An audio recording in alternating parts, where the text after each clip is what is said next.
Caros, vamos então à dedução 1, né? A dedução da parte analítica aqui, que vai estar aqui no final dessa sessão aqui, tá? Então, essa dedução 1, então, corresponde à dedução a partir da equação diferencial ds/dt, que nós já entendemos, né? Da onde ela surgiu, como ela surgiu, tá? Nós vamos deduzir a equação analítica, tá? Obtida a partir dessa equação diferencial aqui. Repara que eu não consigo fazer o que? Separação de variáveis aqui. Para isso, então, eu vou usar o artifício das fórmulas prontinhas aqui, né?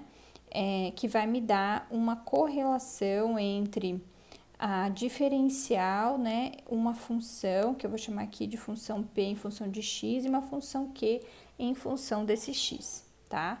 Então, eu tenho aqui a equação de y, né? A equação de y final.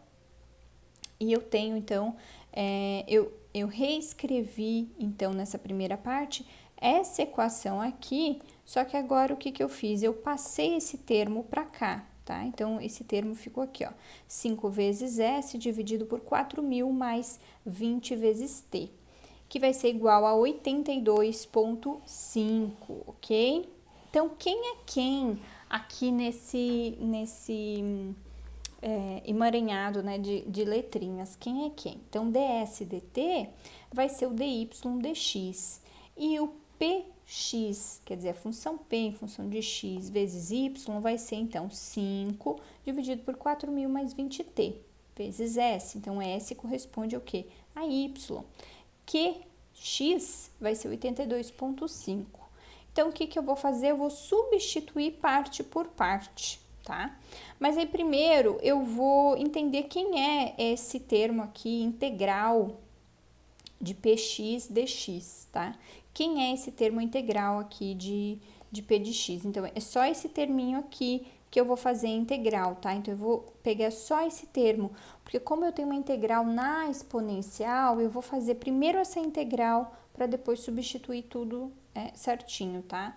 Então, vou integrar só esse pedaço. Como que vai ficar? Então, é 5 dividido por 4.000 mais 20 vezes t, dt, em que eu vou, primeiro, simplificar aqui, vou isolar 20, vai ficar 20 vezes 200 mais t, dt, então eu tenho esse 5 em cima, vou ficar, então, vou simplificar isso com isso, vai ficar 1/4. 1/4 vai sair da integral, e a integral de 1 sobre 20 mais t vai ser igual, então, a 1/4, né? Repetir aqui 1/4, vezes ln de 20 mais t, ok? Então, eu já vou substituir desse jeitinho. Você sabe que lá da propriedade dos logaritmos, né?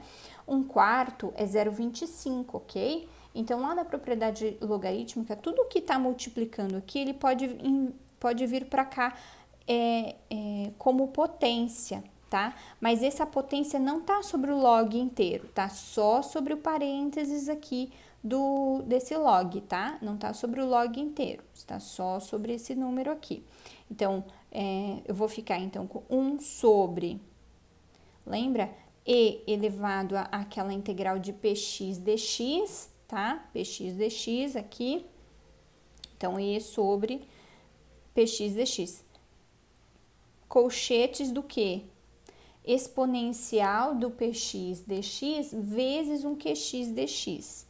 Então, como x é t, então, que eu vou substituir aqui, ó, o ln, vou deixar 1/4 aqui, tá bom?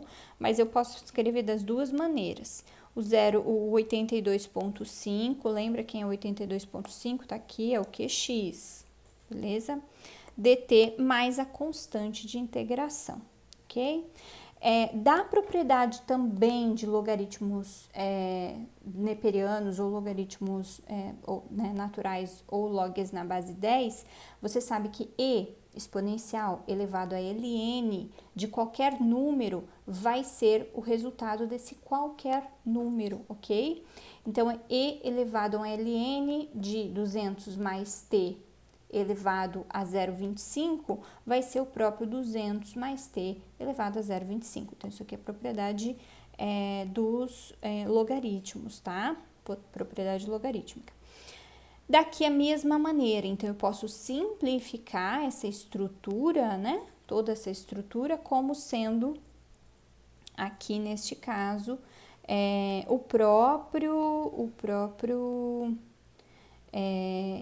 esse próprio valor aqui, né? Que seria o ln de 200 mais t dividido por 4 ou elevado a 0,25, tá? Aqui eu já passo fazendo a distributiva, tá? Então, daqui pra cá, o que que eu fiz? Eu fiz a distributiva, tá? Fiz a distributiva, vou até anotar aqui. Opa, vou anotar com outra cor.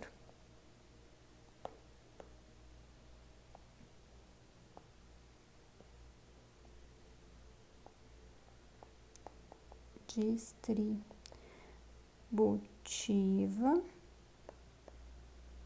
ok? Então, fiz a distributiva, então, daqui pra cá, daqui pra cá e daqui pra cá, ok? Passando, então, a constante pra cá, ok? Ok? E toda essa estrutura aqui que eu simplifiquei, aqui multiplicando o 82,5. Lembrando que isso aqui é um número, tá? E ele sai, né, da integral. Então, eu fico só com essa integral de 200 mais t elevado a 25 dt, que eu vou resolvê-la aqui nesse pedaço, tá? Vou resolver aqui nesse pedaço. Então, essa integração aqui, eu resolvi fazer por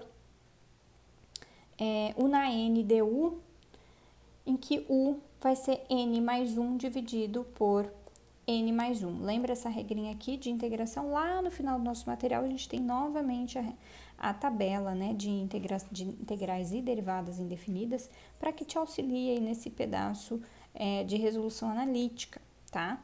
Então, fazendo esta regrinha aqui, certinha de integração, eu vou ficar, então, com o resultado final de 200 mais t elevado a 1,25 dividido por 1,25, ok?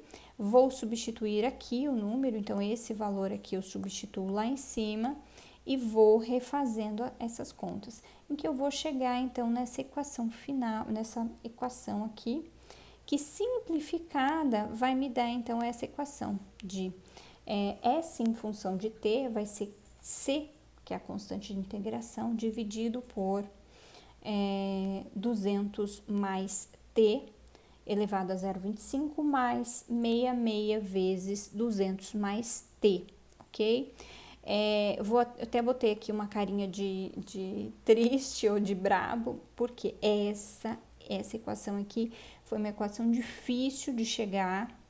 Para mim foi complexa a parte de dedução, por conta, primeiro, dessa propriedade logarítmica aqui, né, que para mim não estava fresca na cabeça, tá?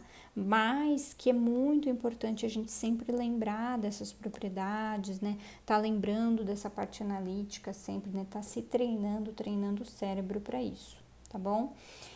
Então, é uma equação difícil, colocando a condição de contorno, né, em que eu inicio o processo com quantidades de sólidos iguais a zero, ok? Então, eu calculo quanto é o quê? A constante de integração. A constante de integração, ela é igual para qualquer situação daquela função, tá? Então, eu obtenho aqui a minha equação finalizada, de menos 49.632 dividido por 200 mais t elevado a 0,25 mais 66 vezes 200 mais t, ok? Então, essa aqui é a equação que me dá, então, a quantidade de sólidos ao passar do tempo, ok? Essa aqui é a equação analítica. Vamos, então, aos tutoriais do Excel e do Scilab, e aí essa equação analítica aqui vai nos servir para mensurar o erro, ok? Obrigada e até a próxima parte.